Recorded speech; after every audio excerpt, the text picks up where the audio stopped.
Hello friends, સ્વાગત છે તમારું મારા આરવી કુકિંગ કિચનમાં।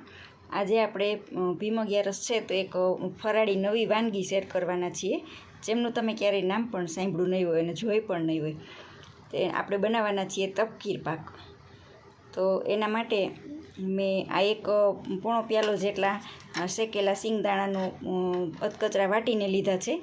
પછી આ એક પ્યાલો તપકીર લીધું છે, એક પ્યાલો જેટલો ખાંડ લીધી છે અને 1 ચમચી જેટલું ઘી લીધું છે। તો હવે આપણે તેને એક તપેલીની અંદર બધું એકસાથે મિક્સ કરી દઈશું। આ તપેલીની અંદર આપણે 1 ગ્લાસ જેટલું પાણી લીધું છે। હવે એમની અંદર આપણે આ સિંગદાણાનું વાટેલા સિંગદાણા, તપકીર, ખાંડ બધું જ એકસાથે મિક્સ કરી દઈશું।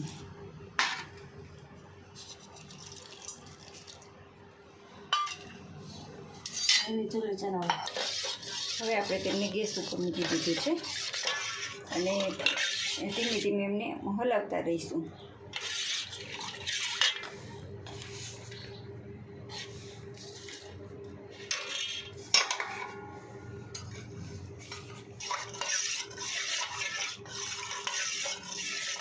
ગેસની ફ્લેમને મીડિયમ રાખી અને આપણે આમ એક ધારું હલાવતા રહેવાનું છે, કેમ કે સિંગોડાનો લોટ છે એટલે પાણી તરત ચૂસી જાય અને તરત ઘટ થઈ જાય છે। અને આપણે એમને હલાવતા રહીએ એટલે ખાંડ તરત બધી જ ઓગળી જાય।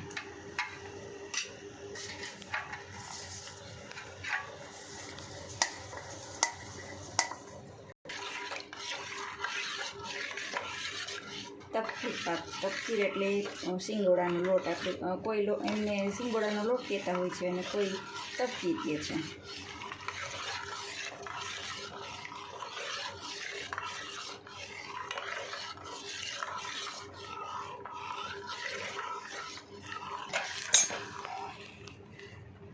જો ફ્રેન્ડ્સ, એકદમ ઘટ થઈ ગયું છે। હવે આપણે તેમાં ઘી એડ કરી દીધું છે।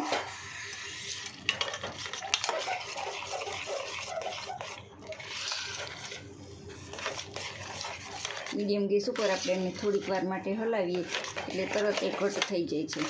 સિંગોડાનો લોટ છે જે પાણી તરત ચૂસી જાય છે। અને જો આખું જ એકરસ થઈ ગયું છે અને એમને ઘી નાખ્યા પછી તે તપેલી છોડી દીધી છે।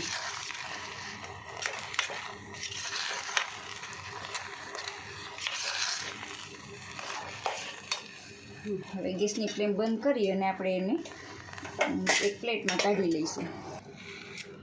આપણી નાની એવી પ્લેટમાં આપણે આ કાઢી લીધો છે તપકીર પાક। જો એક રસ થઈ ગયો છે સરસ।